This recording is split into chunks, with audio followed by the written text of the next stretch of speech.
Vamos a Curitiba, a Miriam Vila com a gente para falar sobre a decisão do STF que torna Sérgio Moro réu. Fala, Miriam. Boa tarde, Ronald. Boa tarde, Zaidan. O senador Sérgio Moro pode perder o mandato caso seja condenado por caluniar o ministro do STF, Gilmar Mendes. A denúncia proposta pela PGR foi aceita ontem. O motivo do processo é um vídeo em que Moro aparece rindo em um evento social, falando em comprar um habeas corpus de Gilmar Mendes. O crime de calúnia tem pena prevista de 6 meses a 2 anos de prisão. Com a aplicação das causas de aumento de pena, porém, a condenação poderia ultrapassar os 4 anos. E neste caso, Moro pode perder o mandato. Pela internet, o político se diz inocente e que tudo não passou de uma brincadeira. Ô Zaidan, tem algumas questões aqui que eu queria fazer. Primeiro que foi revelada, e isso tem tornado cada vez mais prática no parlamento, seja no Senado ou na Câmara, parlamentares estão ali conversando no celular e tiram fotos e publicam as fotos das conversas que eles têm ali. E ontem vazou uma conversa do Sérgio Moro com a esposa dele, a Rosângela Moro, que é deputada, ele dizendo que para ela não se preocupar tanto com esse processo. E a outra pergunta, e eu não estou aqui para defender Sérgio Moro de jeito nenhum, né? Muito pelo contrário, mas nesse caso específico, eu queria te perguntar o seguinte: se fosse qualquer outro que tivesse feito uma piada, tivesse sido flagrado e ela tivesse se tornado pública, talvez tivesse a repercussão e o fim, não o fim, mas o ponto a que chegamos lá no STF com esse caso? O que pode ser discutido é onde essa ação deve correr, né? Porque, convenhamos, se alguém diz que uma outra pessoa é desonesta, que ela rouba, no caso de um juiz, vende sentenças e, portanto, é corrupto, isso não é crítica. Isso é mais do que crítica, isso é uma acusação. Se alguém diz assim, como já dissemos várias vezes, quantas vezes dissemos aqui, esta é a pior composição do Supremo. Quantas vezes dissemos aqui, o Supremo tem terrivelmente aprofundado a péssima reforma trabalhista.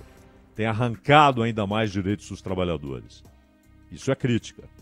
É discussão política e ideológica. Agora, se você fala assim, aquele juiz vende sentença, isso não é crítica.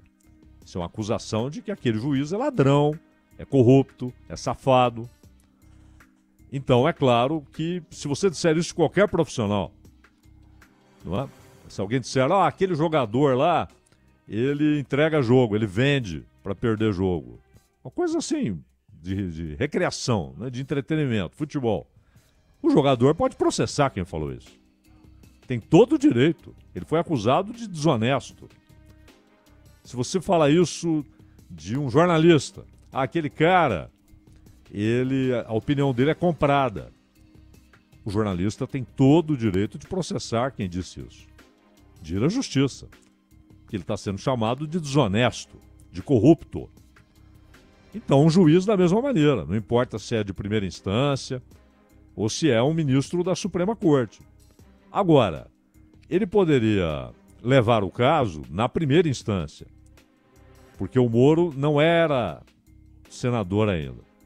Agora, o Moro, ele não pode entrar numa loja de louças, né?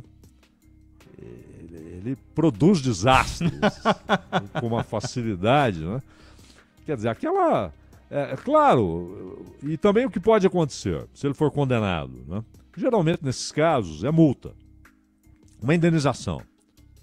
Aliás, o Gilmar já processou muita gente e ganhou alguns casos para receber indenização. Aí ele pode dizer que a indenização vai para ajudar alguma instituição, isso é outra história. Mas ele fez isso fora do Supremo. Fora do Supremo. Ele foi à primeira instância e processou alguém que falou tal coisa dele. Ele já fez isso. E poderia ter feito de novo lá em Curitiba. Mas o caso veio para o Supremo. Então, o que me parece interessante discutir é a pertinência de ser no Supremo, porque é um embate entre dois cidadãos. Um é juiz do Supremo, é verdade, mas ali não foi um ataque ao Supremo. E aí o Moro, ele vai dizer o que ele tem dito. Foi uma brincadeira idiota, não há dúvida. Uma brincadeira estúpida, não há dúvida. Agora, o problema é que na cabeça do Gilmar esse episódio se soma a outros, inclusive quando o Moro estava na Lava Jato. E investigações, um tanto quanto secretas, foram iniciadas e que tocavam ministros do Supremo, inclusive o Gilmar. Ele nunca se esqueceu disso. A virada do Gilmar em relação à Lava Jato tem muito a ver com isso. E mais, o Gilmar Mendes não perdeu a chance quando o Moro cometeu outro erro, que foi pedir aquela conversa com o Gilmar. Ele não perdeu a chance de chamar o Moro de ladrão de galinhas. Ele e o Dallagnol, não é? Ele chamou na cara assim, ó, vocês agiram como ladrões de galinha, não é? O que vocês fizeram é coisa de ladrão. Na cara do Moro. Agora, para mim esse caso deveria ser primeira instância. Um processo comum, não é? Pedindo indenização. E aí o juiz determina a indenização. Não me parece caso para Supremo Tribunal Federal.